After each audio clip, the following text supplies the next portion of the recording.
রাতে বন্ধুরা, চলো আজকে আমার গোপু সোনাদের আমি কিভাবে ঘুম থেকে তুলি সেটাই তোমাদের সাথে একটু শেয়ার করে নেব। এই যে প্রথমে একটু ঝুনঝুনিটা বাজিয়ে আমি গোপু সোনাদের ঘুম থেকে জাগিয়ে নিলাম। তারপরে গায়ে যত চাদর ঠাদর ছিল সেগুলো সাইড করে নিয়ে গোপু সোনাদের ঘুম থেকে তুলে নিলাম। আর এই যে খাটটা দেখছো, এই খাটটা আমার মামা আমার গোপু সোনাদের বানিয়ে দিয়েছে।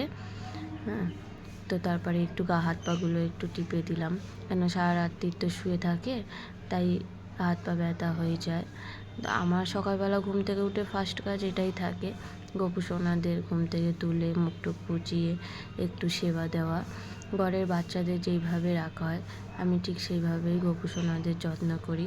সকালবেলা উঠে বাসি জামা প্যান্ট ছাড়িয়ে মুখ টুক পুচিয়ে আমি ওদের একটু সেবা দিয়ে দিই, তারপরেই আমি ঘরের বাকি সব কাজগুলো করি।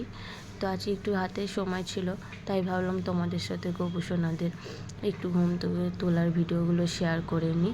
এনে বিছানাটাও ছেড়ে আমি ঠিক করে নিলাম, চাদরটা পেতে নিলাম। এবারে গোপু সোনাদের বসিয়ে দেবো, দেওয়ার পরে একটু ভোগ দিয়ে দেবো গোপু সোনাদের।